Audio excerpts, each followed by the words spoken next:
तो यहाँ पर हमें क्या चीज ध्यान रखनी है, करंट जो है, अगर कोई करंट लेवल लूप उसका शेप कोई भी हो, अगर वो यूनिफॉर्म मैग्नेटिक में पड़ा हुआ तो उसके ऊपर नेट फोर्स हमेशा जीरो आएगा, है ना। यहाँ पर हमने देख लिया कि ए बी और सी की फोर्स कैंसिल आउट हो गई, बी से बी, ठीक है। और शेप कुछ भी हो सकती है ना, और वो प्रूफ होगा एल इफेक्ट से, अभी हम देखेंगे आगे। पहले हम यहाँ पर बात करेंगे टॉर्क की, ठीक है। न्यूटन हो गया, आर आपका हो गया, यस सर। अब देखिए टॉर्क का जो फॉर्मूला है वो है आर क्रॉस एफ, ये आपने 11th क्लास में पढ़ा होगा। यह फॉर्मूला बच्चों को थोड़ा सा डिफिकल्ट लगता है, तो इजी वाला फॉर्मूला है R perpendicular into F. Now what is this R perpendicular? जब भी किसी ऑब्जेक्ट पर, ठीक है, दो इक्वल एंड अपोजिट फोर्सेस लग रही है, ठीक है, जैसे यहाँ पर लग रही है ना, उनके बीच में जो परपेंडिकुलर डिस्टेंस होता है उसको हम आर परपेंडिकुलर बोलते हैं। ये इस डायरेक्शन लग रहा है फोर्स, ये इस डायरेक्शन लग रहा है, दोनों इक्वल एंड अपोजिट फोर्सेस हैं, पैरेलल फोर्सेस हैं, तो इनके बीच में जो परपेंडिकुलर डिस्टेंस है उसको हम आर परपेंडिकुलर बोलते हैं।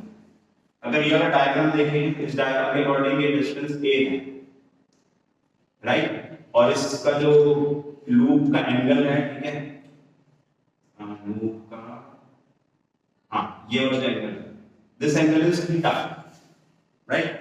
अभी जो थीटा एंगल है, ठीक है, इसके अकॉर्डिंग अगर मैं ए लेंथ का ये वाला कंपोनेंट लूं तो ये हो जाएगा a cos थीटा, और इसका ये वाला कंपोनेंट लूं तो ये हो जाएगा a sin थीटा, ठीक है।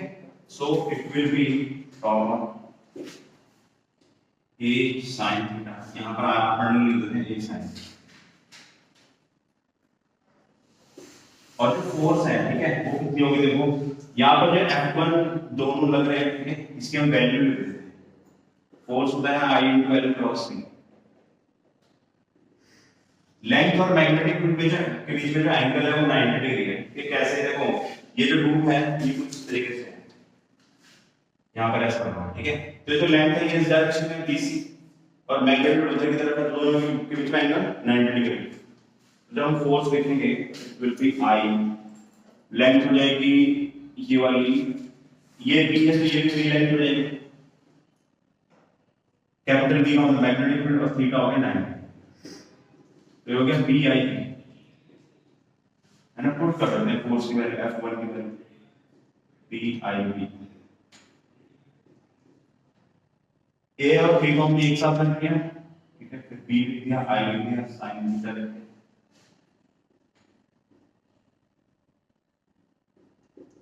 अब यहाँ पर ये जो ए इनटू बी, अगर आप ध्यान से देखें, ये लाइन ए है, ये बी है, तो ये इसको अगर आप मल्टीप्लाई कर दोगे लाइन जो ब्रेड्थ को, तो वो एरिया बन जाता है, it is A B into I into sine, ठीक है। अब यहाँ पर आई इनटू ए जो है, sorry I into A,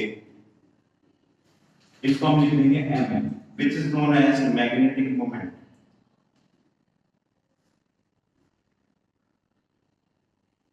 magnetic moment क्या होता है इसको आप ऐसे ही समझ सकते हैं, हालांकि हम डिस्कस करेंगे इसको आगे। अभी के लिए आप पता समझ लीजिए, जैसे इलेक्ट्रिक डाइपोल मोमेंट होता है वैसे ही मैग्नेटिक डाइपोल मोमेंट होता है। इलेक्ट्रिक डाइपोल मोमेंट में क्या होता है, एक पॉजिटिव चार्ज, एक नेगेटिव चार्ज, थोड़ा डिस्टेंस पे। मैग्नेटिक मोमेंट जो है इसमें क्या होगा, एक नॉर्थ पोल होगा, एक साउथ पोल होगा, तो कुछ डिस्टेंस होगा, उसको मैग्नेटिक डाइपोल बोलते हैं, ठीक है, उसका मैग्नेटिक मोमेंट, ठीक है। और जो लूप है, कोई भी अगर लूप है उसमें अगर करंट फ्लो कर रहा है तो मैग्नेटिक लूप उसमें भी होती है, तो उसका भी नॉर्थ पोल साउथ पोल होगा लूप का, तो उसका भी हम मैग्नेटिक मोमेंट आई लिख सकते हैं। और अगर उस लूप में n टर्न्स हैं,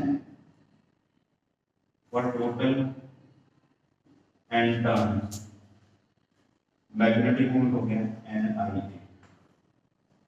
एक लूप होगा तो i इनटू हो जाएगा और n लूप है तो n i हो जाएगा, ठीक है। तो हम इस i इनटू a को m लिखते हैं, दैट इज मैग्नेटिक मोमेंट। तो फिर बचा b और फिर ये बचा sin थीटा, ये हो गया टॉर्क, ठीक है। तो टॉर्क का जो हमारे पास फॉर्मूला है, ठीक है, मैग्नीट्यूड वो आ गया mv sin थीटा, इसको हम m क्रॉस b भी लिख सकते हैं। अगर मैं वेक्टर फॉर्म में लिखना है तो it is m cross b। mv sin theta को हम m क्रॉस b लिख रहे हैं, राइट, क्यों? क्योंकि अगर आप m क्रॉस b को ओपन करते हैं क्रॉस प्रोडक्ट के अकॉर्डिंग, है ना, तो ये m की साइन थीटा बनेगा, राइट, है ना, इसलिए हमने इसको m क्रॉस b लिख दिया। एक चीज और है, यहां पर हमने इसको m क्रॉस b लिखा है, b क्रॉस m नहीं लिख दिया। b क्रॉस m लिखोगे तो b m b sin theta ही आएगा।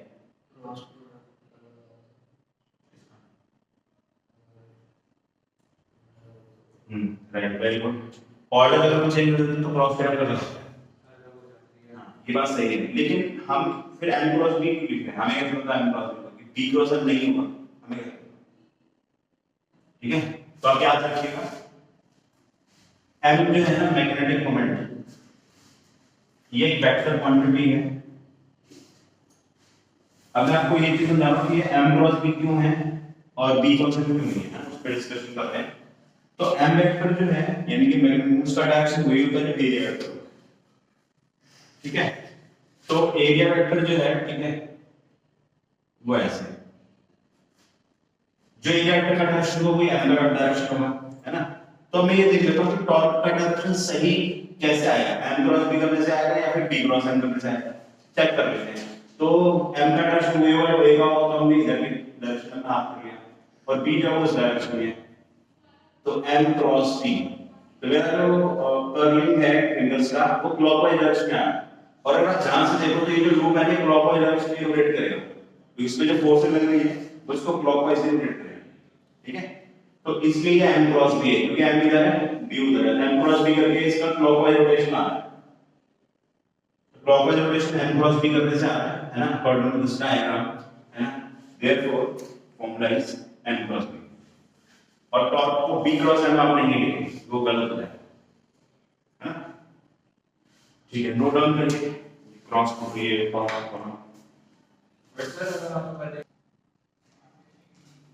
तो हमने यहां पर टॉर्क का कॉन्सेप्ट देख लिया, है ना, और फोर्स का कॉन्सेप्ट देख लिया लूप पर, राइट। अब हमने जो फॉर्मूलाज पढ़े हैं जिन भी फॉर्मूलाज में एल आ रहा है ना, यानी कि जैसे F = I × L क्रॉस, यहाँ पे ये जो L वेक्टर है ये L इफेक्टिव है। Now what is the meaning of L effective? L effective का मतलब होता है, सपोज एक मैंने ऐसे कोई भी रैंडम शेप की एक वायर बना, ठीक है, इसके दो एंड्स, इस पूरी एक्चुअल में वायर किस शेप की है, लेकिन इसका जो L इफेक्टिव है ना वो ये वाला हो। आपको वैसे ऐसे कंडक्टर तो इधर है, ये हवा में कैसे कंडक्टर हो, डिस्प्लेसमेंट है, यस। जो L इफेक्टिव होता है, it is the shortest path या फिर shortest length between two ends of the conductor, shortest length कह सकते हो या शॉर्टेस्ट पाथ कह सकते हो between two ends of the conductor. Now why it is so, यहां पर जो L है लेंथ है ना, वो वेक्टर है, ठीक है। तो अगर मैं वेक्टर बनाऊं इधर dl1 वेक्टर, ये dl2 vector, dl3, dl4 vector, dl5 vector, dl6 vector, dl7 vector, dl8 vector, dl9 vector, dl10, dl11, dl12, dl13, इतने सारे वेक्टर है ना। तो जो L इफेक्टिव है according to polygon law of vector addition, polygon law of vector addition 11th class में आपको पढ़ाया था, आपको भी थोड़ा याद आ जाएगा कुछ इस तरीके का, यानी कि ये A है, B है, C, D, E, F। So if these all vectors are in same orientation, same orientation का मतलब है एक का है दूसरे के टेल के साथ जुड़ा है, this is the meaning of same orientation in vectors।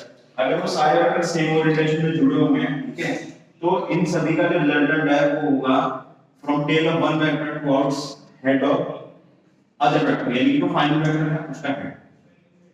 एक वेक्टर के टेल से दूसरे वेक्टर के हेड तक अगर आप एक बना दो तो ये इसका रिजल्टेंट हो जाएगा, Resultant mark by A vector is resultant mark B plus E plus D plus E plus N. इसी पॉलीगोन के अकॉर्डिंग ये जो एलिमेंट है it is the vector sum of all these vectors. हालांकि ऐसे इनफाइनाइट टुकड़े कर सकते हो आप इसके वेक्टर, ठीक है, बट ये मैंने एग्जांपल के लिए आपको ऐसा काम करके समझा दिया है ना। इन सब का पॉलीगोन के अकॉर्डिंग वेक्टर डिस्ट्रीब्यूशन का एलिमेंट बना रहेगा। ये इस चैप्टर में तो काम करेगा ही, अगला भी जो चैप्टर है ईएमआई वहां पर भी ये कॉन्सेप्ट काम आएगा, याद रखिएगा। वेरेवर फिजिक्स में एल यूज हो रहा है, जहां पर लेंथ है वो कंडक्ट मतलब लेंथ को एज अ वेक्टर लेते हैं, वहां पर सब जगह इलेक्ट्रिक यूज होगा, ठीक है। तो कीप दैट इन माइंड।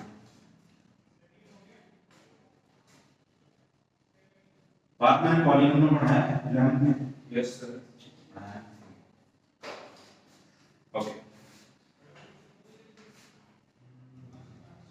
अब आ रहा है, ठीक है। नेक्स्ट है मूविंग कॉइल के एलिमेंट। अच्छा पॉलीगोन के बेस पर ओके,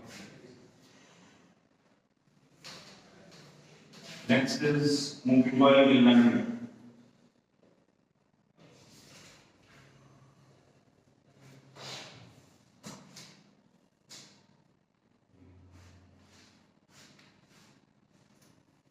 एक चीज आप हमेशा याद रखेंगे, जो भी आप अपनी फिजिक्स लैब में एमीटर या वोल्टमीटर देखते हैं वो एक्चुअल में अंदर से गैल्वेनोमीटर ही होता है। एमीटर और वोल्टमीटर नाम के अलग से कोई चीज नहीं होती, गैल्वेनोमीटर को ही कन्वर्ट किया जाता है एमीटर में, या गैल्वेनोमीटर को ही कन्वर्ट किया जाता है वोल्टमीटर, राइट। अब ये कैसे होता है, तो पहले हमें गैल्वेनोमीटर की वैल्यू समझनी पड़ेगी। रेजिस्टेंस बढ़ाकर कंपेयर करना, एक में रेजिस्टेंस पैरेलल में काम करने में सीरीज में देखेंगे भी हम आगे देखेंगे।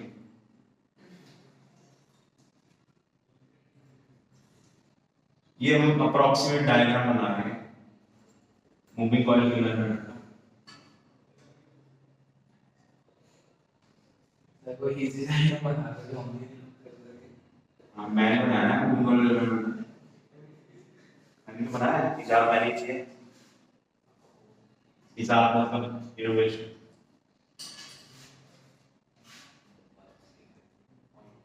तो ये जो डायग्राम है एक्चुअल में कैसा डायग्राम होता है, ये किसी क्वार्टर है या आपके ले जाकर तो भूल जाते हो। देखो सपोज ये एक काइंड ऑफ मतलब सिलेंड्रिकल कोर है, ये जो बीच में बना हुआ है ना इसको हम सिलेंड्रिकल कोर बोल रहे हैं। इस पे वायर्स ऐसे लपेट दी गई है लाइक दिस। जब मैं ऐसे इस पे वायर्स लपेट दूंगा, ठीक है, तो ये क्या बनेगा, रेक्टेंगल बनेगा, है ना, ऐसे ऐसे ऐसे वायर का जो ट्यूब बनेगा, वायर का जो ट्यूब बनेगा वो रेक्टेंगल बनेगा, है ना। दोबारा देखो ऐसे ऐसे लपेट के चलना, ठीक है। तो ये डायग्राम यहाँ मैंने ड्रॉ किया है, ठीक है। अगर मैं इसको टॉप से देखूंगा, ठीक है, तो ये मुझे कैसे दिखेगा, टॉप से इसका डायग्राम सही बनता है, ये आपका लूप हो, ठीक है।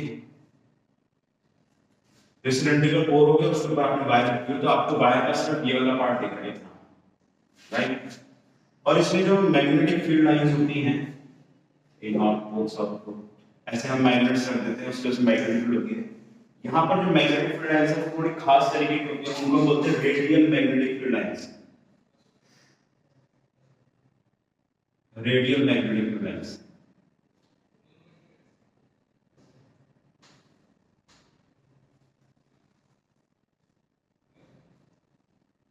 ठीक है, कुछ इस तरीके से आप मान लो, है ना।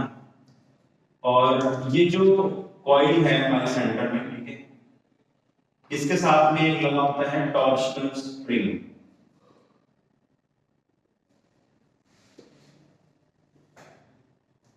Now what is torsional spring, ठीक है, अभी हम डिस्कस करेंगे। ये हमारे साथ में रेक्टेंगुलर लूप हो गया जो वायर्स को लपेट के बनाया है,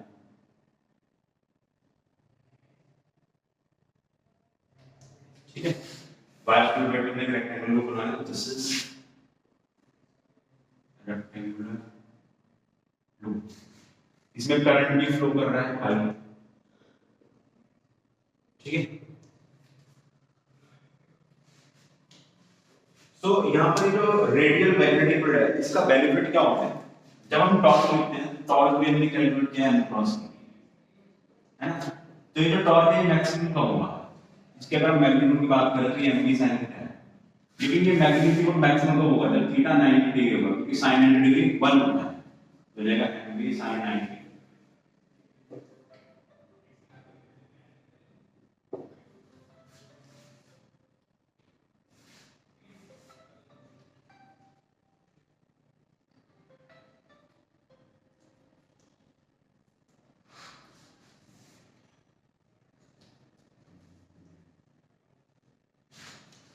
ठीक है, तो टॉर्क जो है मैक्स वैल्यू कितनी देंगे? mv और sin 90 डिग्री 1 हो जाएगा, तो m into v is the maximum value.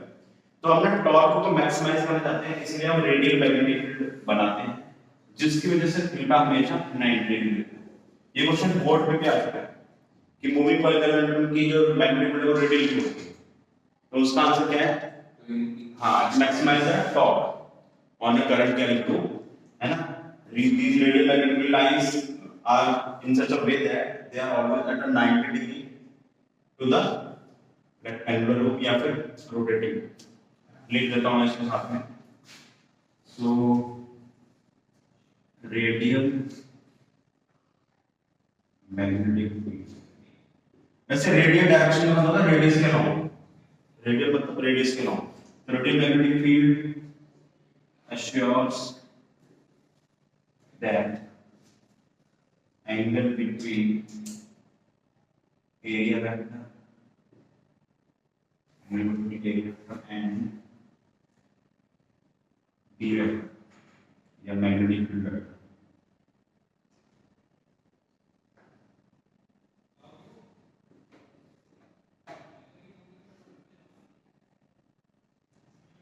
area vector is always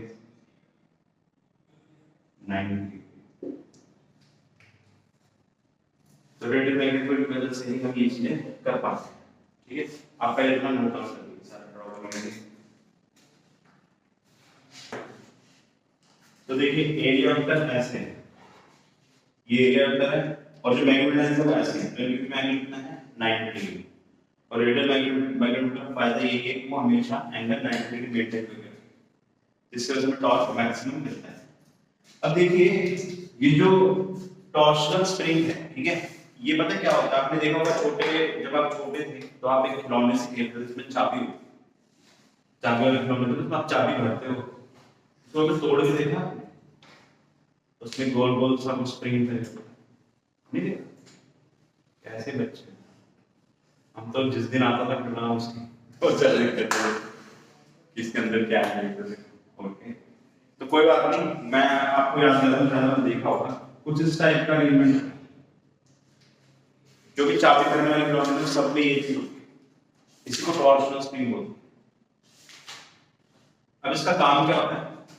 मतलब ये डिस्टरबेंस को रिस्ट्रिक्ट करता है ना, डिस्टरबेंस को रिस्ट्रिक्ट नहीं करेगा। अगर आप इसको टाइट करो, जैसे चाबी भरते हैं ना, चाबी भरते हैं वो भरते भरते धीरे धीरे टाइट होने लगती है, ऐसे ही आप जब इसको रोटेट करोगे, अभी जो डायग्राम बना इसके बॉडी में ऐसे ऐसे इसको रोटेट करूंगा तो ये टाइट होना शुरू हो जाएगा, और एक मोमेंट आएगा कि आप उसको फिर से ज्यादा टाइट नहीं कर पाओगे। जैसे चाबी भरते हैं ना खिलौने में, चाबी भरते रहोगे ऐसा नहीं, जब जितनी बार भरते जाओ उसकी एक लिमिट होती है, उसके बाद वो चाबी जो आगे भरी नहीं जाएगी। क्यों? क्योंकि टॉर्शनल स्प्रिंग पूरा टाइट हो जाएगा। अब इसका फंक्शन क्या है? जब आपने इसको टाइट कर दिया, जब आपने इसको टाइट कर दिया, ठीक है, तो अब ये अनफोल्ड जब होगा, तो जब ये अनफोल्ड होगा, ठीक है, तो ये रोटेट करेगा अपने आप, जिसकी वजह से आपका वो खिलौना चलता है।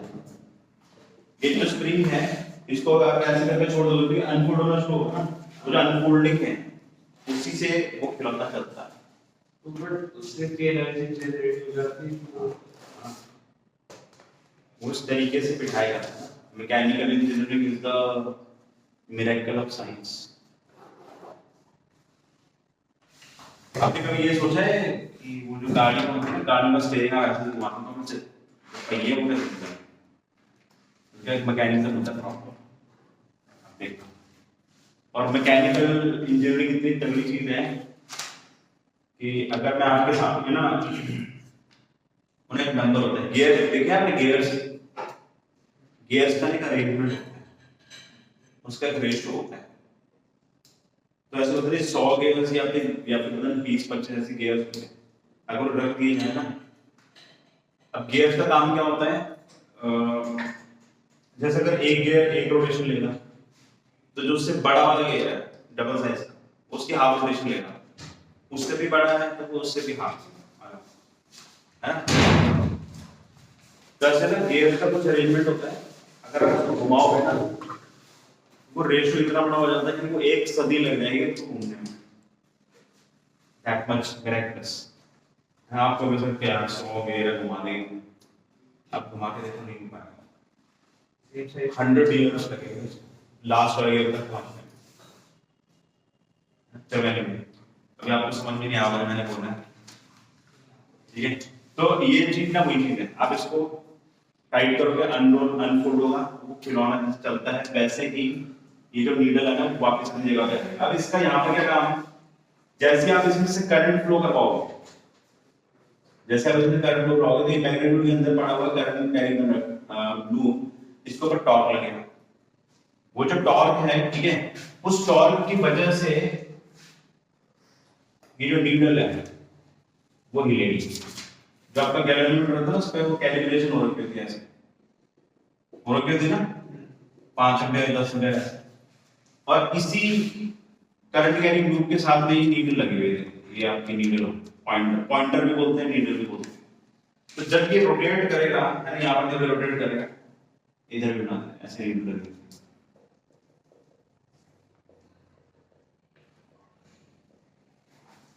ये रोटेट करेगा, ठीक है, तो आपको करंट पता लग जाएगा कि कितना करंट है। अब ये मेजर कैसे होगा करंट पे, कितना घूमने पर कितना करंट हमें कैसे पता लगेगा। तो उसके लिए क्या करेंगे, ये जो स्प्रिंग है टॉर्सनल स्प्रिंग, इसकी क्या प्रॉपर्टी है, आप इसको टाइट करते जाओगे तो एक मोमेंट आएगा ये आपको रोक देगा।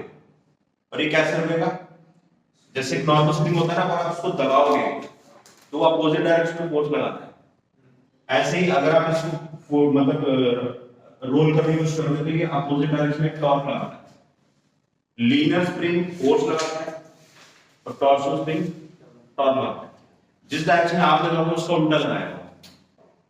तो आपने इसको ऐसे फोल्ड किया तो ये अपोजिट डायरेक्शन में टॉर्क लगाएगा, उससे होगा क्या, torque of the loop.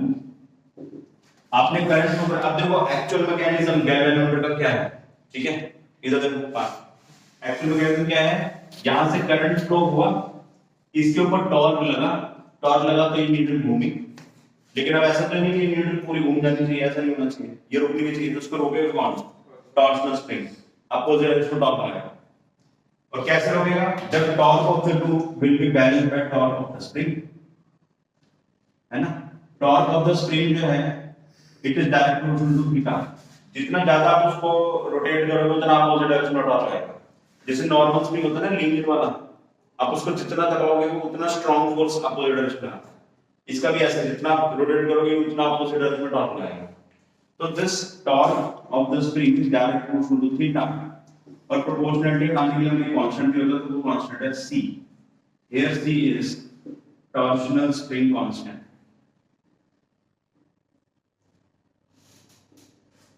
Torsional spring constant, ठीक है। टॉर्सनल स्प्रिंग कांस्टेंट का मतलब आप ऐसा समझ लो, जो नॉर्मल स्प्रिंग होता है ना उसका इक्वल टू माइनस kx होता है ना, ये स्प्रिंग कांस्टेंट होता है।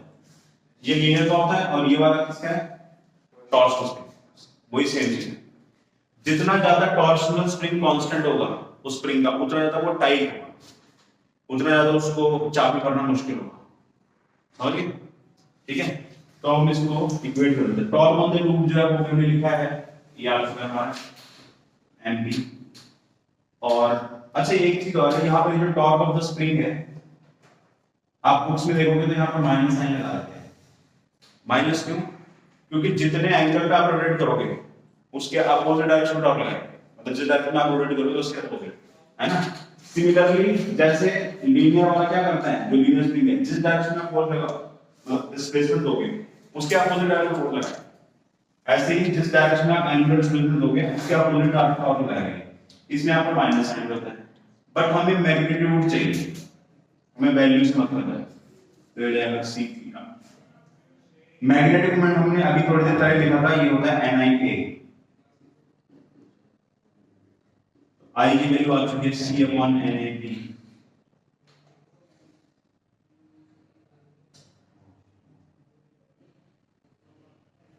C/NAB इंटू, अब ध्यान से देखो, ये जो C है ये स्प्रिंग कांस्टेंट है, ये भी कांस्टेंट है। Number of turns in this loop ये भी कांस्टेंट है, area of the loop constant है, मैग्नेटिक फील्ड ये भी कांस्टेंट है, क्योंकि ये सारी चीजें फिक्स्ड है ना। मैग्नेट भी फिक्स्ड है, आपके लूप के कितने नंबर ऑफ टर्न्स है वो भी फिक्स्ड है, उसका एरिया भी फिक्स्ड है, तो ये सारे टर्म्स फिक्स्ड हैं। ठीक है, इसको कई बार गैल्वेनोमीटर कांस्टेंट भी बोलते हैं, गैल्वेनोमीटर कांस्टेंट, क्योंकि इसमें सारी चीजें कांस्टेंट है। अब देखो, अब हम इस फॉर्मूले को यूज करके मेजरमेंट कैसे कर रहे हैं, करंट कैसे पता लगा रहे हैं। अब देखो ये चीज पूरी कांस्टेंट है, तो यहां पर देखो क्या होगा, मान लो थीटा अगर 5 डिग्री रोटेट किया, तो यहां पर मैं थीटा को पुट करूंगा, रेडियस को पुट करूंगा, ठीक है, थीटा मैंने पुट कर दिया, ये चीज पूरी कांस्टेंट है, तो उससे आपके पास करंट आ जाएगा, है ना, सारी वैल्यू डाल दिया हमने। अच्छा, कितना वो रोटेट किया ये तो आप मेजर कर सकते हो, कोई नीडल कितनी घूमी है वो तो आप जो मेजरिंग डिवाइस से आप मेजर कर सकते हो। ठीक है, तो थीटा आपने मेजर कर लिया, वैल्यू पुट करी, यहां से आई आ गई, तो सपोज आई आ गया आपका 5 एम्पीयर। तो अब आपको समझ में आएगा 5 डिग्री अगर रोटेट करेगी नीडल तो 5 एम्पीयर करंट होगा। तो हम क्या करेंगे, इस गैल्वेनोमीटर में 5 डिग्री एंगल पर 5 एम्पीयर लिखेंगे, फिर 10 डिग्री पे क्या लिखेंगे, 10 एम्पीयर, 15 डिग्री पे 1500 प्लस, सिंपल। हालांकि मैं आपको समझाने के लिए इसको मैंने आसान कर दिया है, जरूरी नहीं है कि जितना एंगल रोटेट करें उतना ही करें, वो डिपेंड करता है इस कांस्टेंट पे, गैल्वेनोमीटर कांस्टेंट। हो सकता है 2 हो, तो उस केस में क्या होगा, हाँ कि ये 5 भी है तो 10 एम्पीयर हो जाएगा, है ना, तो उस तरीके से, इस तरीके से अगर हम कैलकुलेशन कर देते हैं कि कितना एंगल रोटेट करने पर कितना करंट होना चाहिए, वो आप लिख देंगे, तो न्यूटन दिखाते रहेंगे, that's it. This is the mechanism of moving coil galvanometer, ये टोटल करिए।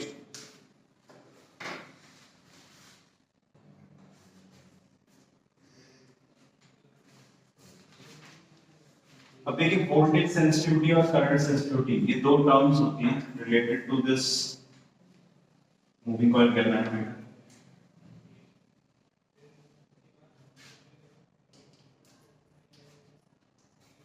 सबसे पहले हम बात करेंगे करंट सेंसिटिविटी।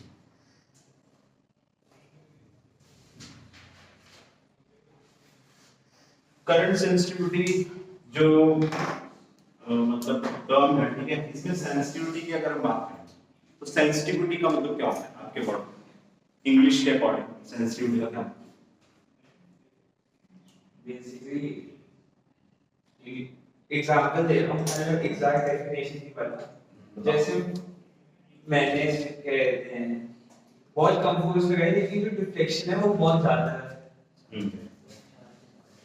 वेरी गुड, सही है। इसी चीज को सेंसिटिविटी बोलते हैं, है ना। इसको मैं और एग्जांपल बताता हूं, जैसे हम बोलते हैं दांतों की सेंसिटिविटी। दांतों की सेंसिटिविटी का क्या मतलब है? उसका मतलब ये है कि आपने हल्का सा तो ठंडा खाया तो आपके दांतों में दर्द होगा, अगर आपने हल्का सा भी गर्म खाया तो भी आपके दांतों में दर्द होगा, तो इसको हम क्या बोलेंगे, दांतों की सेंसिटिविटी। इसी तरीके से यहाँ गैल्वेनोमीटर में करंट सेंसिटिविटी का मतलब क्या देखेंगे कि छोटे से करंट से अगर ज्यादा डिफ्लेक्शन हो रहा है तो हम बोलेंगे कि ये गैल्वेनोमीटर जो है ज्यादा सेंसिटिव है ना। छोटा चेंज करने पर ज्यादा इंपैक्ट आ रहा है या ज्यादा इफेक्ट आ रहा है, वो सेंसिटिव है ना। तो इसकी डेफिनेशन है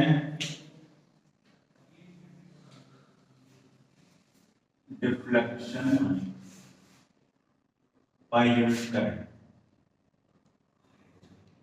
तो करंट सेंसिटिविटी जो है ना, इसको हम रिप्रेजेंट करेंगे आई एस से। आई का मतलब करंट और एस का मतलब सेंसिटिविटी, और इसका जो फॉर्मूला है उसके according theta divided by current, है ना। तो जितना कम करंट होगा और जितना ज्यादा रिफ्लेक्शन होगा उतनी ही उसकी करंट सेंसिटिविटी ज्यादा होगी। अब आप मुझे बताओ कि हमें हमारे लिए करंट सेंसिटिविटी गैल्वेनोमीटर की ज्यादा होनी अच्छी है या फिर कम? Why? हाँ हमने क्लास में बताया था कि गैल्वेनोमीटर जो होता है वो स्कूल वाले से हाँ उनका तो रहने ही अरे सर फिर लगा हुआ मैं है। आपसे मतलब क्या है उनकी बात तो उनके कॉन्सेप्ट को अपने दिमाग में मत बिठाना, ठीक है? चलो देखो, ये डिपेंड करता है हमारी रिक्वायरमेंट। मैं आपको समझाता हूँ। मान लो मुझे स्मॉल करंट मेजर करना है, स्मॉल करंट मतलब 0.01 एम्पीयर, इतना छोटा करंट। अब अगर वो गैल्वेनोमीटर सेंसिटिव नहीं होगा, सेंसिटिव नहीं होगा मतलब वो छोटा करंट जो है उसको ज्यादा रिफ्लेक्शन दिखाई दे रहा है, तो आप रीडिंग नहीं ले पाओगे। इसको ऐसे समझिए, एक आपके पास गैल्वेनोमीटर है, ठीक है, उसमें यहाँ पर लिखा है 0 एम्पीयर, ठीक है, और इधर लिखा है 5 एम्पीयर, ठीक है, 0 एम्पीयर, जहां पर लीड है वो 5 एम्पीयर लिखा है, ठीक है, और मैंने करंट मेजर करना है 5.01 एम्पीयर। अगली जो कैलिब्रेशन है वो 10 एम्पीयर है। तो क्या ये 5.01 एम्पीयर का जो चेंज आया है, मतलब पहले 5 एम्पीयर था फिर 5.01 एम्पीयर, तो इस चेंज को मैं डिटेक्ट ही नहीं कर पाऊंगा, है ना? तो अगर हम उस स्मॉल चेंज को डिटेक्ट नहीं कर पा रहे और हमें उस स्मॉल चेंज को डिटेक्ट करना है, 10 मिनट बाद, तो हम स्मॉल करंट उसको डिटेक्ट नहीं कर पाएंगे, है ना? तो इस केस में हमें सेंसिटिविटी ज्यादा चाहिए, क्योंकि हमें छोटे करंट का भी डिफ्लेक्शन देखना है, तभी तो मेजर कर पाएंगे ना। अगर डिफ्लेक्शन इतना छोटा तो आपको दिखेगा ही नहीं, हम फिर गलत रीडिंग लेंगे। अब तो एक सिनेरियो होगा, तो यहाँ पर करंट सेंसिटिविटी ज्यादा होनी अच्छी है, लेकिन करंट सेंसिटिविटी कम होना कहाँ अच्छा है? अब हाँ, जब मुझे बहुत ज्यादा बड़ा करंट मेजर करना, मानो मुझे 100 एम्पीयर करंट मेजर करना है, तो अगर वो 0.1 एम्पीयर में ही डिफ्लेक्ट ज्यादा होने लगेगा, तो वो 100 एम्पीयर में तो पता नहीं कहां चला जाएगा, ये वो डूब जाएगा, है ना? तो इसका मतलब है सेंसिटिविटी ज्यादा होनी चाहिए या कम, ये इस बात पर डिपेंड करता है हमारी रिक्वायरमेंट क्या है। If we have to measure smaller currents, small deflections, तो ज्यादा सेंसिटिविटी होनी चाहिए, और हायर करंट के लिए लो सेंसिटिविटी होनी चाहिए। तो हम लिखेंगे इसको smaller current measurements needs high sensitivity.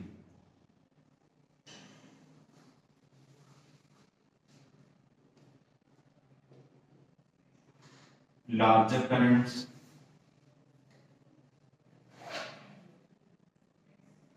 measurement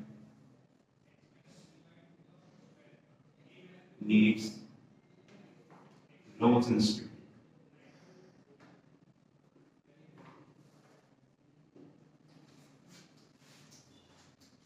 ठीक है?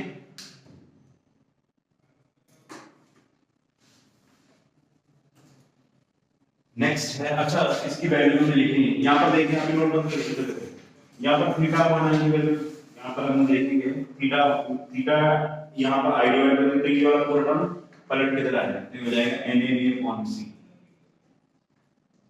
The current sensitivity है, it is directly proportional to N, directly proportional to A, directly proportional to B, inversely proportional to C। तो इसका मतलब है करंट सेंसिटिविटी जब इन की डिवाइड कर रही है, उसमें नंबर ऑफ टर्न्स कितने हैं लूप में, या उसका एरिया कितना है, या मैग्नीट्यूड कितनी है, इन तीन चीजों पर, और जो टॉर्क स्प्रिंग है उसके टॉर्शनल कांस्टेंट पे। More the value of torsional constant laser will be the sensitivity. ठीक है? अब इसमें एक क्वेश्चन और बनता है, बोर्ड से पूछा गया था कि अगर हमें कमर्शियली एक गैल्वेनोमीटर बनाना है और उसकी सेंसिटिविटी हाई करनी है, तो ये जो चार ऑप्शन हैं, इनमें से कौन सा ऑप्शन रहेगा कि हम उसकी सेंसिटिविटी बढ़ाएं, मतलब कौन सा ऑप्शन हमें कमर्शियली सही रहेगा? कमर्शियली सही मतलब सस्ता पड़ेगा और इजीली मिल जाएगा। तो उसका आंसर था नंबर ऑफ टर्न्स। एक जो लूप होता है ना, एक लूप आप एक बार बना था, आपने एक टर्न बना दिया, उसमें दो लूप रखते 2 टर्न, 3 लूप रखते 3 टर्न। तो कमर्शियली जब गैल्वेनोमीटर बनाया जाता है ना, उसमें सेंसिटिविटी चेंज करने के लिए सिर्फ नंबर ऑफ टर्न्स चेंज किया जाए। क्यों? क्योंकि अगर वो एरिया चेंज करेंगे तो उनको पूरा जो प्रोडक्शन लाइन है वो चेंज करनी पड़ेगी। बड़ा एरिया का बनाने के लिए उनको अपने प्रोडक्शन लाइन में चेंजेस लाने पड़ेंगे। नंबर ऑफ लूप बढ़ाने के लिए उनको कुछ नहीं करना, सिर्फ नंबर ऑफ लूप एक के ऊपर एक करते हैं बस। This is the easy way. तो कमर्शियली जो इजी मेथड है सेंसिटिविटी बढ़ाने का नंबर ऑफ टर्न्स।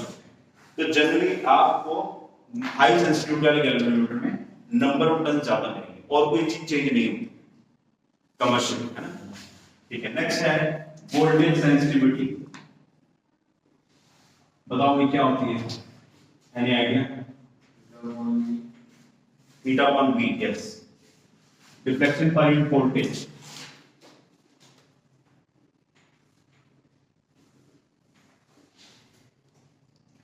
ठीक है, थीटा अपॉन V हो जाएगा ये, ठीक है। और आप ध्यान से देखें V इक्वल्स टू IR होता है, तो ये थीटा अपॉन I आ गया और ये R आ गया। तो थीटा अपॉन I जो है, ठीक है, थीटा अपॉन I को आप IS लिख सकते हो, यानी करंट सेंसिटिविटी, है ना? ये आपका हो गया वोल्टेज सेंसिटिविटी। तो कम वोल्टेज पर ज्यादा डिफ्लेक्शन आ रहा है, वो हाई सेंसिटिविटी वाला वोल्टमीटर होगा, है ना? और ये भी आपको हाई वोल्टेज मतलब सेंसिटिव वोल्टेज नापने की वो हाई सेंसिटिविटी वाला गैल्वेनोमीटर है, ठीक है। और थीटा अपॉन I को हमने थीटा अपॉन I को क्या लिखेंगे? हां, IS, है ना, करंट सेंसिटिविटी, और R वोल्टेज नीचे, ठीक है। अब इसमें क्वेश्चन पूछा गया था बोर्ड्स में भी, IIT मेंस में भी, ठीक है। तो पहले आप इसको नोट डाउन कर लो, फिर हम क्वेश्चन पे आते हैं, नोट इट डाउन।